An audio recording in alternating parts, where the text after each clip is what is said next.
ስትበሉ ስትጠጡ በስመ አብ ወወልድ ወመንፈስ ቅዱስ ስትሉ ልብስም ስትለብሱ የትም ስትገቡ ጸሎት ስትጸልዩ መናፍስቶች እዚህ ላይ ሆነው ያያሉ እና ይበሳጫሉ።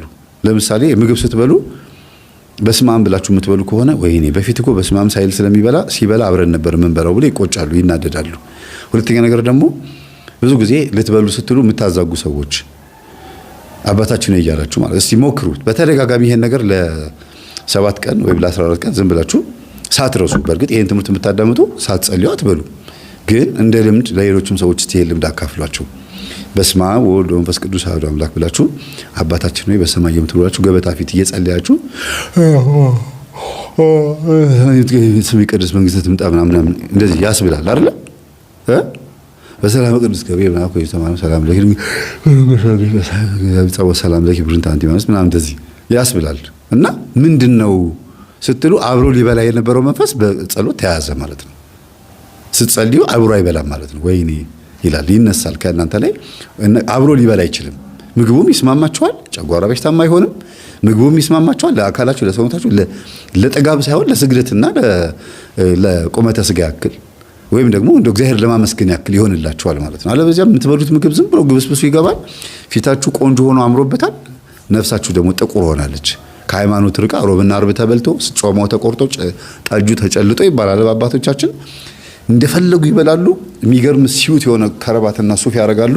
የሚያማምር ልብስ ይለብሳሉ። ድንቡሽቡሽ ብሎ የሚያማምሩ ወንዶች አይታቸው፣ ሴቶቹ ደግሞ ቆንጆ የሚያማምሩ አለባበስ ሴክሬታሪ ቆንጆ ቀሚስ ያደርጋሉ። ጥፍራቸው ምናምናቸው ተቀባብቶ በቃ የሚያማምሩ ናቸው። ግን ስጋቸው ነው የሚያምረው። ነፍሳቸው ላይ ስትመጡ ወይም ነፍስ ላይ ስትመጡ የለም። ስለዚህ ባርከን በምንበላበት ሰዓት የተመጣጠነ የሆነ ሰውነት ይኖረናል። ለምን? ለስግደት እንነሳሳለን። ውፍረታችንም ከመጠን በላይ አይሆንም። አያችሁ? ስለዚህ የራሱን የቻለ ስግደት ትልቅ ጥቅም አለው። ጸሎት ትልቅ ጥቅም አለው። ባርኮ መብላት ትልቅ ጥቅም አለው። እያብራራው ልሂድ፣ ትንሽ ታገሱኝ። ኮከብ ሰውር መሬት። ኮከቡ በግንቦት በ2 ቀን በደቡብ ይወጣል። ቀይ ነጭ ቦታ ይወድለታል።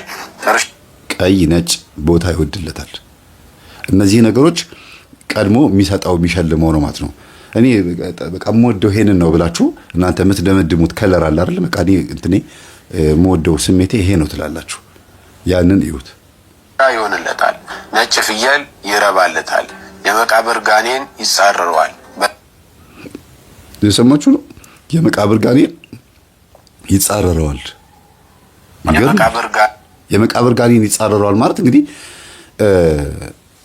ከልከሊዮስ የሙት መንፈስ ከልከሊዮስ የሚባለው ሰይጣን እንዲለክፈው ያዘጋጀው ነፍስ ናት ማለት ነው። እንግዲህ ይሄ ልጅ በዚህ ወር ስለተወለደ ብቻ ሆን ተብሎ ወደ መቃብር ቦታ እንዲወሰድ በውስጥ ያለው ዛር መንፈስ ይገፋፈዋል ማለት ነው። ከእናት ከማፀን አብሮ የተወለደው መንፈስ ያን ያደርጋል።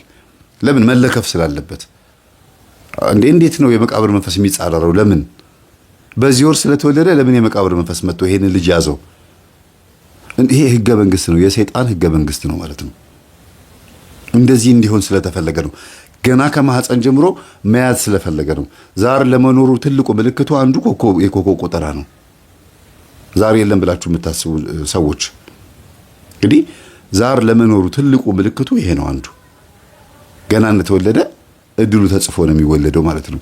ሰው ግን እንደዛ ነው። ይገርማል። ይጻረረዋል፣ በልቡ ይገባበታል። በጥቅምት በሰኔ ወደ ቆላ ሀገር አይሂድ።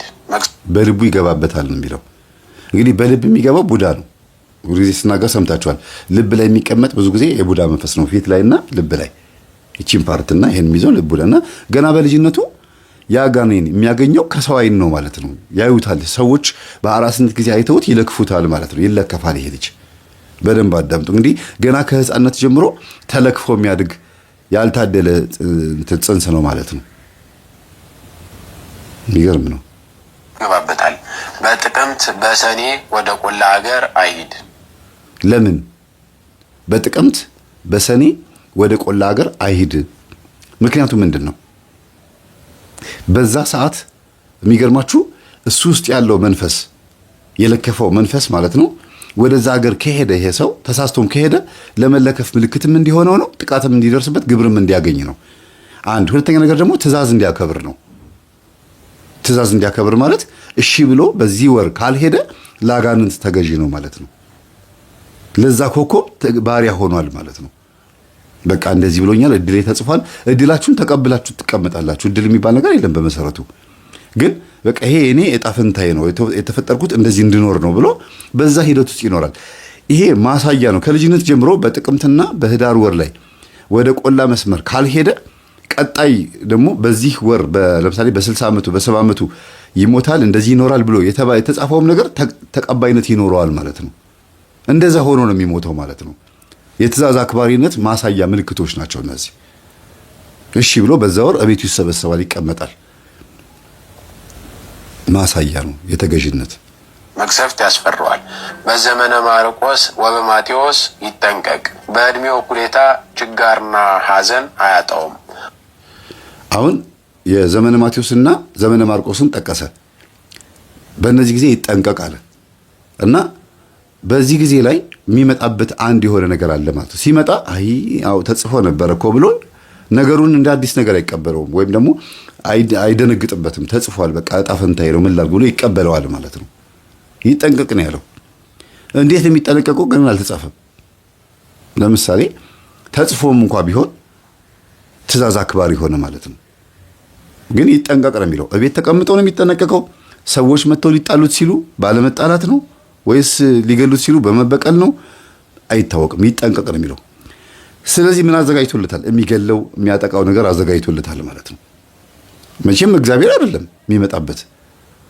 እሺ እግዚአብሔር ከሆነ ይጠንቀቅ የሚለው በዘመነ ማቴዎስ እና በዘመነ ማርቆስ ለምን እንደዚህ እንዲሆን ፈለገ እግዚአብሔር?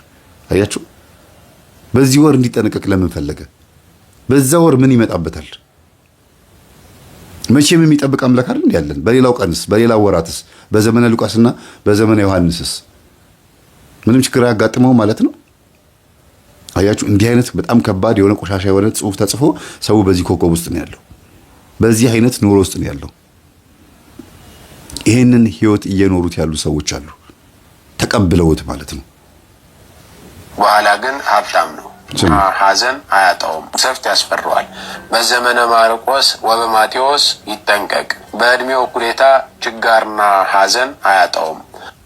በእድሜው እኩሌታ ማለት እንግዲህ 60 ዓመት